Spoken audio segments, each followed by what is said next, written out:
The legend of the Meteor Sea. In the farthest western reaches of the Grand Line beyond the islands marked only in rumor there lay a stretch of ocean cloaked in permanent twilight. Sailors called it the Meteor Sea.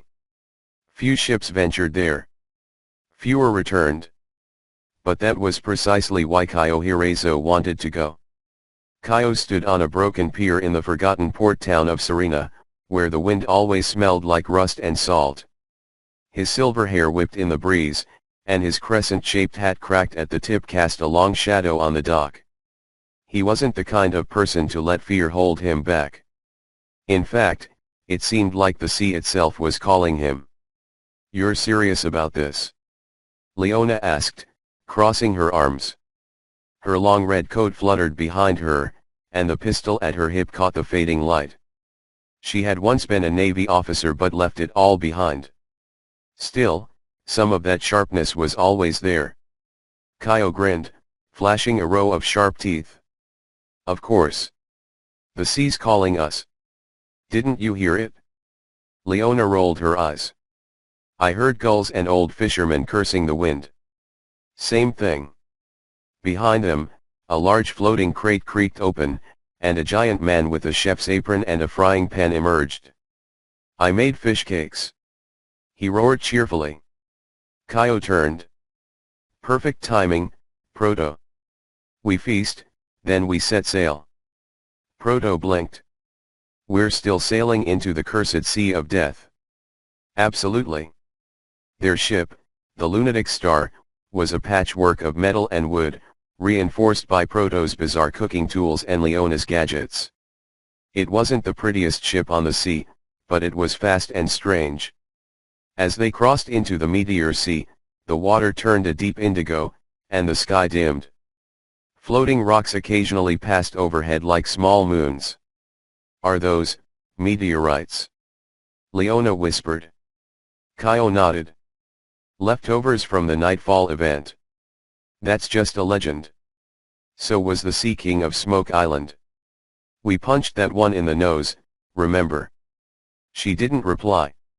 Instead, she adjusted the log pose. It spun wildly. Below deck, Raimai, the youngest of the crew, crouched beside a tank that held a sleek silver shark with glowing blue eyes.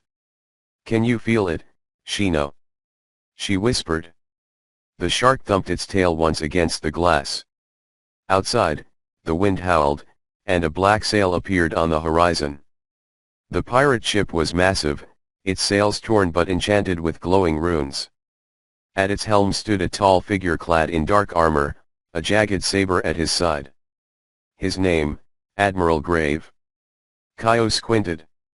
"Didn't we sink his fleet last year?" Leona loaded her pistol. "Apparently not well enough." Admiral Grave pointed forward. "Bring me the moon hat." "And the girl." The battle began. Leona fired smoke grenades while Proto flung flaming pans of soup that exploded on impact. Raimai opened her tank, and Shino leaped into the sea, growing 10 times in size. Caio unsheathed his blade Meteor Fang. It shimmered with cosmic light. Graves' crew charged. Caio leapt into the air, flipped, and sliced through a cannonball mid-flight. "You want the moon?" Caio shouted. "Come take it." The battle ended with the Lunatic Star barely afloat. But they won. Among the wreckage, Caio found a map etched into the back of a meteor fragment. It wasn't ink, it was stardust. Raimai touched it. Her eyes flashed. Memories returned, a forgotten island. A research lab. Experiments with Lunarian fire and devil fruit essence. She had escaped with Shino when everything went wrong. "The meteor didn't just fall here," she whispered. "It was summoned." Leona looked at her. "By who?" Raimai pointed to the sky. "Not who." "What?" "The thing that lives beyond the moon." Caio smiled wider than ever. "Then that's where we're headed." With Graves' ship scavenged and new sails raised, the Lunatic Star set course for the final island in the Meteor Sea, an island that only appears during a meteor storm. They called themselves now, the Starbound Pirates. Kaio carved a new mark into their flag, a crescent moon with a trail of fire. "One Piece is still the dream," he said. "But who says we can't grab the stars too?" And so they sailed forward into storms, shadows, and secrets no one had dared chase before. Because in a world of pirates, only the wildest dreams survive. The lunatic star entered a region known to ancient charts as the Whisper Belt, a ring of whirlwinds and soft voices carried on the wind. Each crew member heard something different. Proto heard his mother's laugh, long forgotten. Leona heard the voices of her old comrades from her Navy days, calling her back.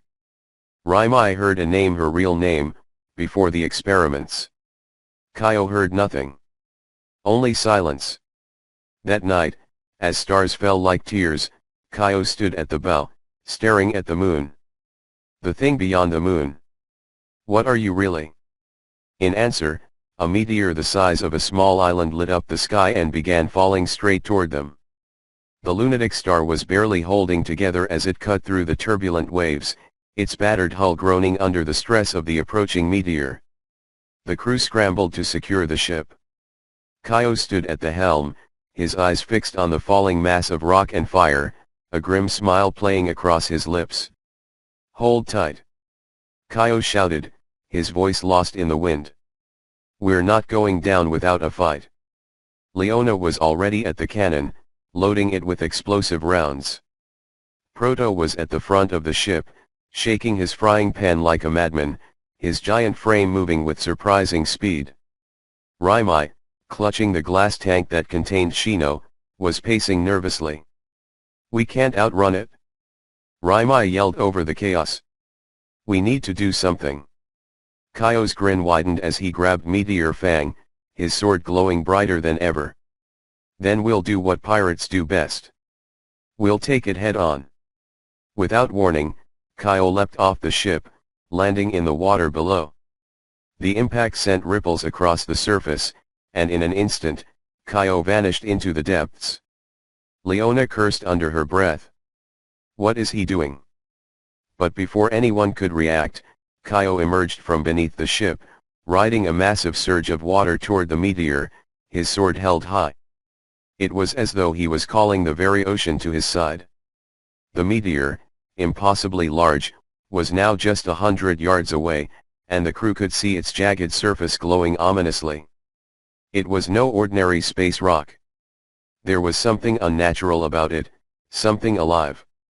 Kaio reached the base of the meteor just as it was about to crash into the ocean. With one final scream, he hurled Meteor Fang into the meteor's core, his sword cutting through the air like a comet. The explosion that followed was blinding. The lunatic star rocked violently as the impact sent shockwaves through the sea. Kaio was thrown back, but he caught himself mid-air, landing gracefully on the deck of the ship, drenched but smiling. "That's how we do it, folks," Kaio called, his voice booming over the now still waters. The crew stood in stunned silence as the meteor fragmented in the sky, its remnants scattering like falling stars. Some pieces fell into the ocean, while others vanished into the atmosphere, leaving only the lingering light in the sky. "Is it over?" Leona asked, her voice filled with awe. Kaio wiped his brow and sheathed Meteor Fang. "For now." But that was just the beginning. Raimai, still clutching Shino's tank, stepped forward. "The map, we need to follow the stardust. There's more to this than just a falling meteor. We're being pulled towards something bigger. Something beyond the Meteor Sea." Kaio turned to the crew, his eyes gleaming with excitement. "Then that's where we're headed next.